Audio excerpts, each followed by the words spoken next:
Ladies and gentlemen, Enda Walsh.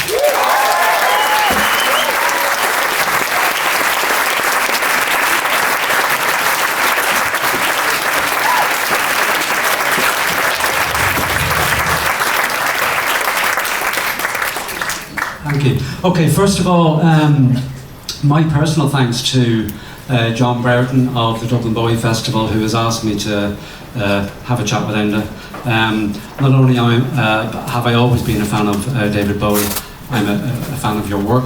That's as much psychophancy as I'm going to do tonight. We'll kind of move swiftly on. Investing in the back catalogue.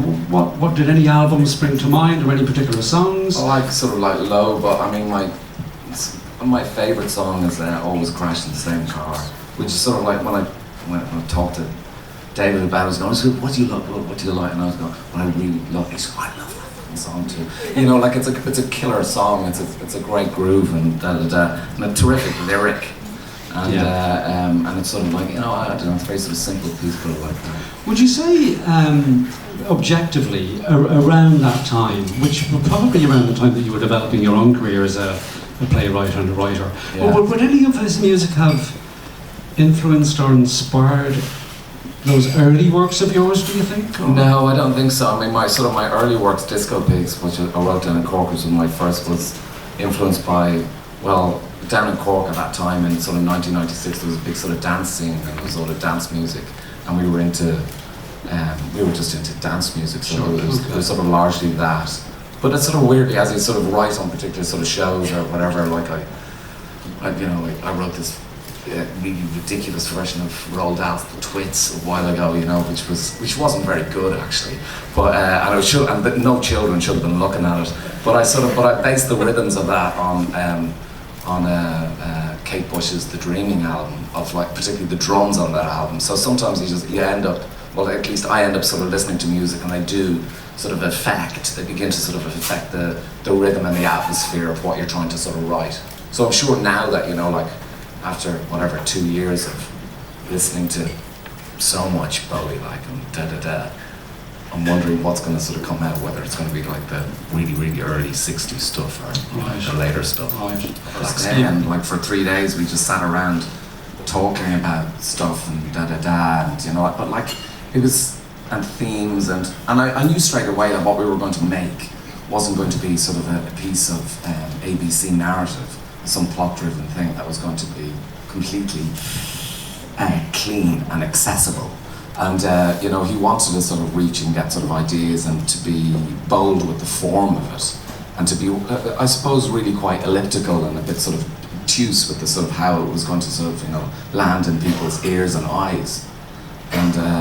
And that really sort of that connects in with your modus operandi anyway, doesn't it? It does. I mean, sort of like, I always think that sort of theatre, and this, we talked about this a lot, you know, like that it was going, well, surely it was always like trying to pass narrative through the brain of a person and see what it comes out as. So you're pushing story that has sense, that has logic, that has real clarity to it. But you're pushing it through a mind of a person who's gone mad, whose brain is sort of like, you know, collapsing in on itself. So, and then what does that come out as? You know, so and then it comes out as the way it sort of comes out. So there was a lot of discussions of, let me think, The Singing Detective, which we both loved, Dennis Potter piece. Yes. You know, when you think about that, it's sort of like, it's not an easy, it's not an easy understand, but it's a very sort of interesting sort of world. But it was great to be sort of working with someone who, because I didn't want to, you know, I've written, you know, I've written stuff that, you know, sometimes, you know, it's very clean, and that's fine. But, you know, it was great to sort of go, oh, we're actually getting into the sort of the meat of it, and sort of getting lost in form, and also he didn't really care, you know, like how the hell the thing was going to be received, you know, which is great, you know, because I was a bit worried out there, like, God, I really hope we can push the shit out of it. But of course, it was his lead. He could do whatever the hell he wanted. It was quite sort of an imposing office to arrive into. It's sort of on the whatever floor in Lafayette, and sort of like a secret lift sort of carry on, and going up there and arriving into a completely grey corridor with a huge door at the end of it, with a ridiculous fucking door actually, which I told him, that's a really stupid door. It was about that wide, and it sort of opened up like that. And I thought, fucking hell, man. And he was, and all of it was sort of quite a bit, it was a bit like grey and stark, and I felt like, you know, like you were in a gallery, and I'm a bit chaotic. And but straight away, you know, like he was very sweet. He just gave me a big hug, and he said, you know, you've been in my head for 3 weeks. You know, and I said, Jesus, you should try fucking living with it for fucking 49 years. It's a fucking disaster. But he was a very, it was immediately sweet, but it wasn't terrifying until I realized that he was serious about working with me. And then I felt like, oh God, this is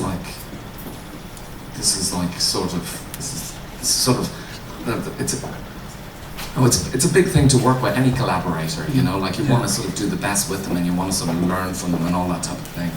But you know, he's got such a extraordinary taste, and such a brilliantly, he's such such a brilliant, intelligent man, and has read everything.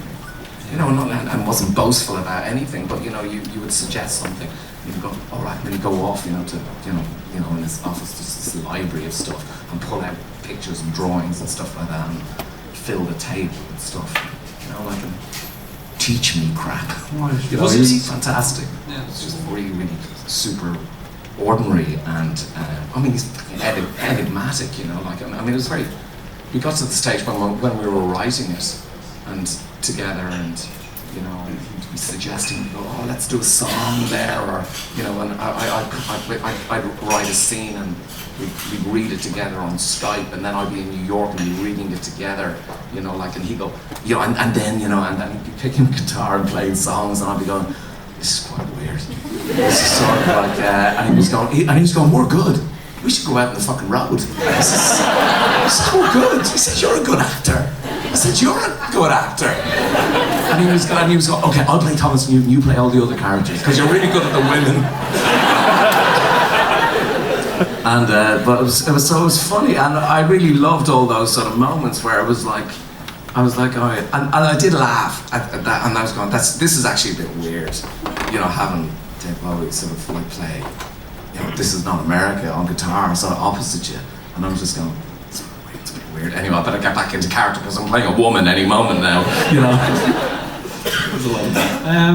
What was the work? The first 4 days were really, really quite intense, and we covered a lot of ground in those 4 days. And at the end of, actually weirdly, at the end of the second day, he gave me all the songs, and he said, oh, so I'm going to give you all these songs. There's like 69 of them that I've chosen. So he says, will you decide what songs to use? And I went, seriously? And he went, yeah, because fuck, they mean so much to me, and you know, like, and da-da-da, and you know, like, and, you know, and it'd be great, like, just have a clear head on it, sort of narratively, and you know, all that sort of thing. And so that was an incredibly generous thing to do, right? I mean, like, that's quite sort of big, but he was smart also about it, like, and of course, you know, like, I came up with these songs, and he was going, really, you like that? And I was going, because we talked a lot about, actually, okay, a lot of the time his songs don't arrive sort of with any literalism, right? They're sort of lyrically, they're very sort of strange and all that, but they have feeling. They have real sort of like wallop and feeling and sense. And so I went through them with that, you know, so like, you know, so certain songs might land in, you know, like, but they have like in a narrative that we sort of constructed, but which sort of like even changes, for example, you know, like sort of felt strange, you know, like where it was, but it felt sort of like emotionally correct. So it's sort of like that generosity that he sort of kicked off with that sort of continued, but at the same time we would reach sort of like moments where you go, nah, let's lose all that I've written, and they said, can I write a song instead? And then it was cool. It was sort of like he was going, I'm so fucking excited about working on it. You know, I want to start writing material. And I was going, wow, Jesus, right, okay. So he'd send me, you know, it's quite. I know it's quite sort of scripted, but he'd send me sort of stuff that he recorded in his kitchen or whatever. I've just fucking done this, you know, like, and then, you know, like song, and And I thought, okay, and that's going to work its way into Yeah. the piece. So David Bowie asked you, was it okay if he wrote a song? Yeah, can I write a song? And then he also said, at one point he says, oh listen, do you have any lyrics for this, for No Plan? You know, like I said, are you fucking serious? And he's going, I don't know, like some, you know, like just to get me started. And I was going, damn it, please. I'm not going to go there. You know, because he was very, very good at looking at my work, you know, which was a hell of a fucking easy at turns. And you know, like and suggesting sort of like cuts and or sort of rewrites and all that. Right. Aside from the work, like, did you ever just down tools, so to speak, and just go for a beer or go for dinner, or was it always going to work? It was mostly work, but we did have fun. It's got to be said. You know, it was a lot of sort of, you know, well, we're not big eaters. You know, we weren't, but so a lot of looking at sandwiches and drinking tea, talking about stuff, and you know, it sounds really nerdy, looking at photographers and all that. But we did go to MoMA a couple of times together, and hung out there and had dinner there, lunch there, and it was sweet. It was like, and only then did I realise, oh yeah, because you know, men and women of a sort of certain age, I suppose, noticed him in his flat cap. You see, you put on this flat cap, and it was like sort of like some cloak of invisibility. You just go, where is he? It was pretty quite weird. But when he took the flat cap off, like walking around, there were a couple of people who walking around MoMA who would stop and sort of like look like statues. And it was only then I was like, oh yeah. But he was fantastic. He was really into sort of German expressionism and stuff like that. Something that I don't know really a great deal about. But he was really good in about sort of talking about, and then he's the most unpretentious man, no ego, you know, like, but just loved art and loved making work. And I think what we sort of said before, man, I just loved working. Like, Yes. Loved producing, loved sort of being around people who were excited about making something that doesn't exist. You know, reaching into some air, make something, make something up. And you know, like, I mean, all of us, I mean, I'm very fortunate to be so surrounded by super creative people, you know, like, but you know, he just worked with such extraordinary people, and was as you said, like Sam was this extraordinary catalyst. Yeah. He was a great collaborator. Yeah. And you mentioned something earlier on when we were having a delicious all-day breakfast off Parnell Street. That he was kind of he was kind of, He's a really cheap date. yeah, I paid too, didn't I? You did pay, You really described the way he worked very well, I thought. He was like making a weather report. Yeah, it was. No, we you know, because we hit it off, like, we were going sort of discussing about the sort of work and well, I had sort of said to him, I said, Jesus, you know, I said, all we're doing is sort of constructing weather. You know, like as sort of like an, you know, it's all atmospheres and rhythms that sort of clash together. And you know, narrative, yeah, story, yeah, we can sort of tell sort of story. But I always think that sort of audience carry, and we talked about that a lot. You know, he was going, do you think it's possible to construct a sort of an hour and 45 minutes that feels like a song? You know, that doesn't sort of like that sort of, I don't know, avoids, you know, the literalism of something and goes somewhere else and sort of riffs off, you know, like, and I said, listen, we're passing a story through a mind that's falling apart. We can do fucking anything. Excuse my language, I'm really sorry. I actually am a little bit sick, so this is why I'm a bit loose-tongued, so I apologise to anyone who's going, why is he cursing all the time? He apologises 25 minutes after he said his first fuck. So, you know, thanks, Enda. He was very sweet. He says, yeah, we're basically making a fever dream. Isn't that what we're sort of doing? It's sort of like, it's this, you know, like when you dream, it's the pieces connecting, sort of, you know, but not fully. And it's just in that sort of state. And then we talked a lot about, I suppose, because we knew that what we were dealing with a man who effectively wanted to die in Lazarus. And very quickly, before I knew he was sick, you know, before he knew he was sick, we talked a lot about, you know, can we construct something? Can we sort of make a piece that feels like it's been infused with morphine? And you know, like, and that's really sort of, so it's quite trippy. It barely hangs together. It's a bit of a shitstorm, which isn't a curse. you know, like, but it's sort of like to make a good, proper piece of work.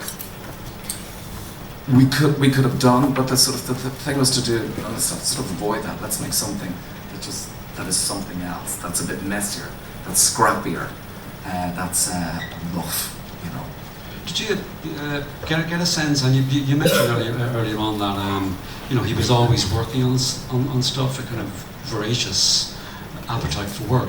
Did you get a sense, maybe not at the beginning of working with him on Lazarus, but you know, through it, that he kind of just needed to get this finished because maybe he knew there wasn't that much time left, or did that come later?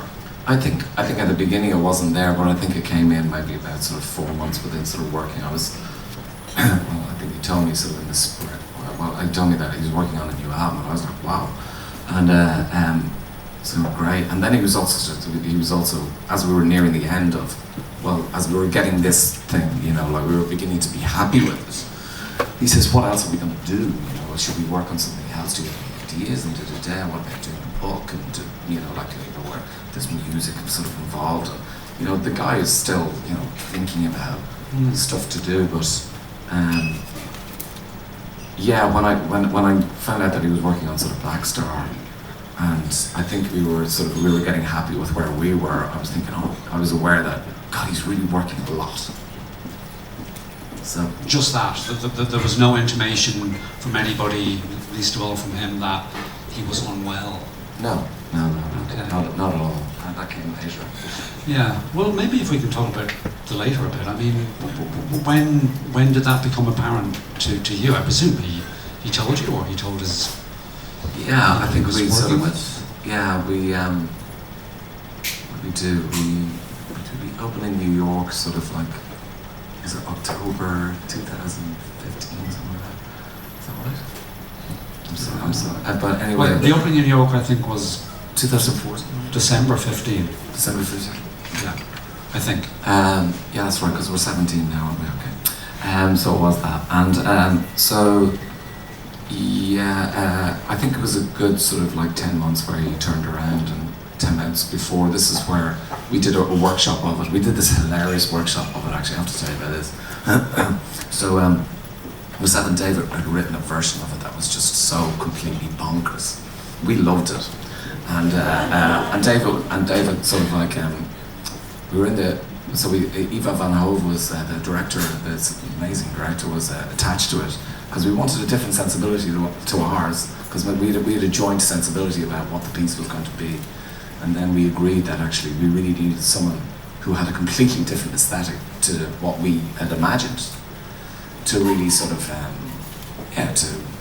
to counter all of that.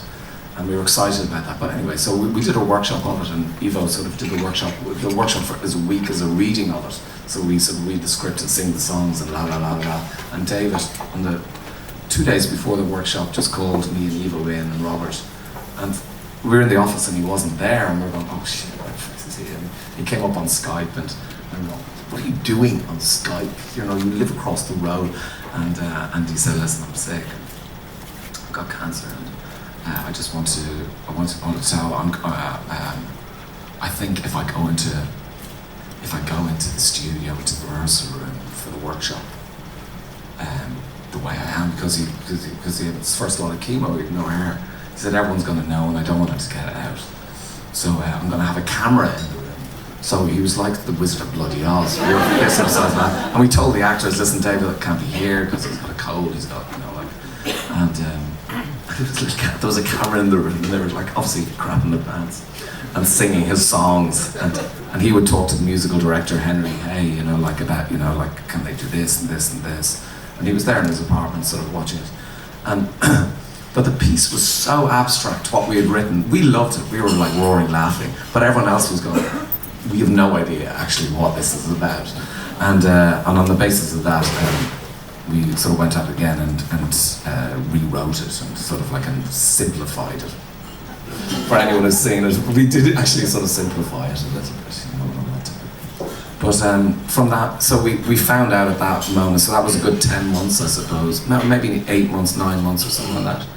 before we opened, before, 7 months before we went into some proper rehearsal. And that, Yeah, well, his energy might have been down, but like he's so massively cool and straightforward. He was going, right, the conversation's done.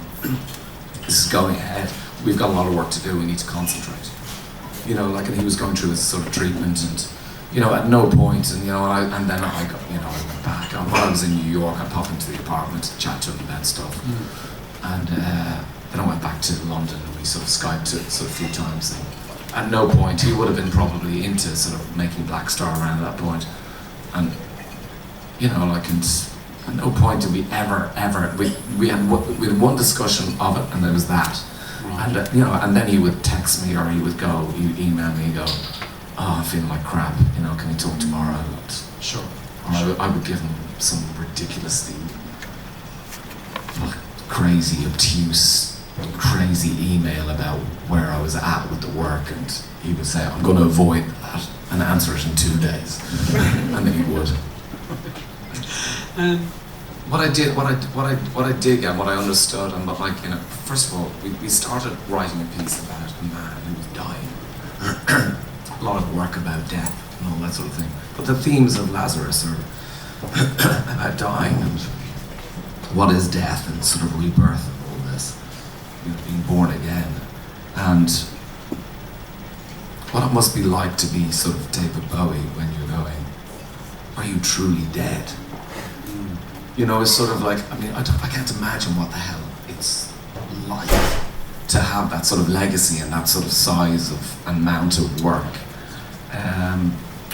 So I felt as if we were working on it, I felt that the piece became more and more personal. And obviously when I got sick, I thought, oh God, we're writing about this now. This is not, well, that's what he said at one point. He said, well, this is what we're writing about. Yeah. And it was, it became this, and that's, you see, I always found as strange and weird as those lyrics are, I always thought they were very personal. They mightn't have been sort of like, with words, but the feeling of them really sort of captured who he was, as a young man, as a man who was a little bit older as he was in that period, and living in such and such a city in Berlin or whatever it was in New York. He was really true to the moment. And I must say, with sort of Black Star, it became super personal. Yeah. Lyrically, it became sort of like personal. And so that was an extraordinary thing to be involved in. You work with many, many collaborators, and you get personal with one another because you want to get the best out of one another. But to be working with someone and not having the discussions about, are you okay? Was there any of that, or was it just? Well, yeah, of course I would say. Without it being intrusive, how you're feeling, and all that type of thing, but not the sort of stuff that you would have like with a close mate, of like going, how are you dealing with sort of like dying? But you're having the conversation through the work, through the discussions, like we're writing, the last speech in Lazarus, and like a back and forth, and I'm going, this is a conversation about, like that,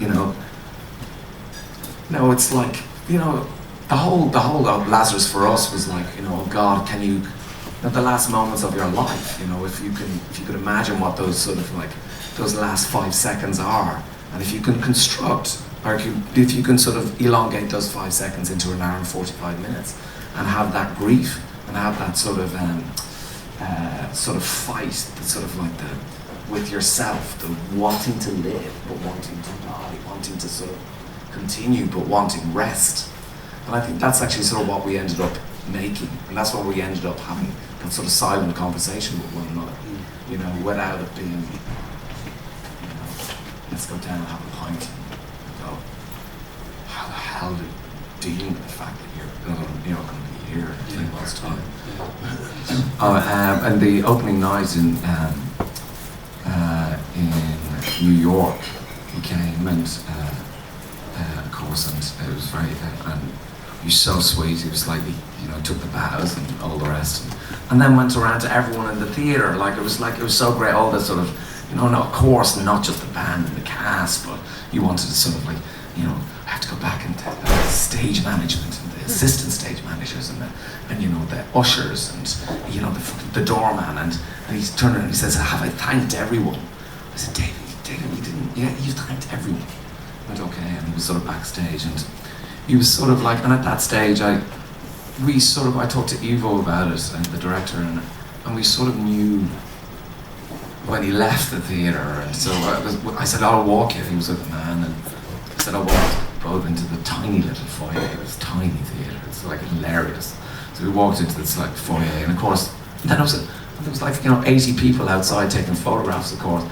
And then I was like, of course, it's like David Bowie. I keep on forgetting it's David Bowie, of course it is.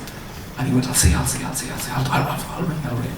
And he went into the car, and and I knew that was going to be the last time I would see him, because he was weak. Yeah. And I just kind of had that sort of feeling. I thought, God, it's David Bowie there. And it was really, really emotional. It was really like, God, like, I was very, very fortunate to know him, to get to know him and to become friends with him. And on Christmas Day, he sort of texted me and he said, oh, sorry, I haven't been in touch with him, really, really sick. And I said, yeah, don't worry about it, it's Happy Christmas. So, but I was amazed that he made it to Christmas, to be honest. Yeah. Like, it's just, the power that, I think about, when people die and they've got big families and they wait for the children to arrive, and then they die. Sort of, they sort of will themselves to live, and they make sure all the kids are in the same place, and then all the kids are, I'm off, I'm going to die. And it felt like that with Black Star. You felt like, actually he just needed to see it out. And that was there was such incredible, beautiful poetry to that.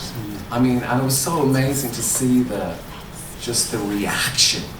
I mean, I don't know how the hell he would make it, but like just the sort of outpouring of like people going, there's a lot of fakery in the world, and a lot of duds, and a lot of people who are famous for just being famous. And then there's some great artists, and he's like a proper artist, and like a popular sort of artist, and it affected so many, and la. But to close it in that way that he closed it was just beautiful. And I think a lot of people might have reacted to that. They're going, that's a really good death. Do you know what I mean? Yeah, absolutely. You should die like that. Not that we should all write #1 albums, but it's a beautiful thing. Yeah. Well, I mean, will Lazarus ever make it? The stage play ever make it to Ireland? Do you think? It's really, really, really expensive, and I think what's going to happen is like it will probably do. I mean, it's been invited to a load of festivals, but you know what? We had such a fantastic, and Michael C. Hall is like an incredible actor and a killer singer, and I find it like I've worked on shows where you've worked with other actors, and it's great, like different casts, and it's always very exciting. It's just something about Michael, and you feel like he's actually from another planet. He's the nicest, the shyest, one of the shyest people like I've ever met, and but he's got this energy about him, and myself and David just really loved him for that. David's going, he's an alien, he's a proper alien. Like, it's fucking weird. You're an alien. I'm the only human. Well then, that said, do you think it's something that could only happen once perfectly, and any other revisions of whatever it might be would be poor facsimiles? Maybe. I mean, the thing has got sort of like an energy to it, and what I love about it is that it's quite chaotic, and it's quite sort of like, what? I love it, that it's difficult, that it's hard, that people are going, ugh, what's that? And some people are just going, crying their eyes out and adoring it and all that sort of thing. It's funny to see a sort of a commercial audience going to it.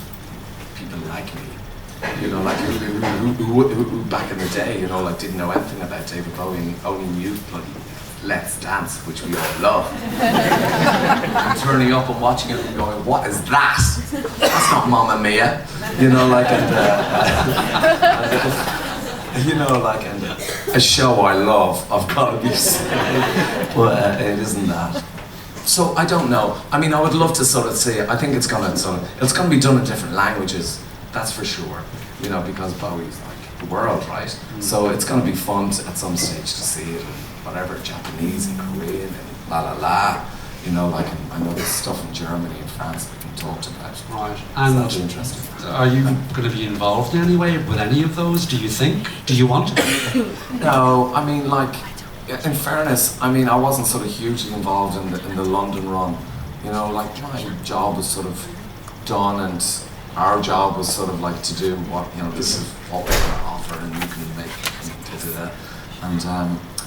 And really, I always think like being a playwright, you know, like is like being a really bad lover. You completely invest in this thing. You love it to bits, and then you go, yeah, okay, I'm off. And it's awful. I do feel bad about it, but there's just other things to be made, Right. and all that type of thing. I talked to David about that, and it's true. You connect and you go into the work, and you are the work for a while, and then you go, well, first of all, David was a fantastic actor, and a lot of his sort of, as you sort of said before, a lot of his work did feel as if he was acting, you know, but acting, but being him, not being fakery, but like being able to sort of like, you know, adapt into these sort of characters and be in that world and surround himself in a sound that's very sort of specific to that album, that he can just go, oh, okay, I'm done with that. That's done. And what sound now? You know, like, and all of that sort of stuff. So, you know, there's more work to be sort of made, but I mean, of course, I love the piece, and I'd love it to be sort of like done and blah, blah.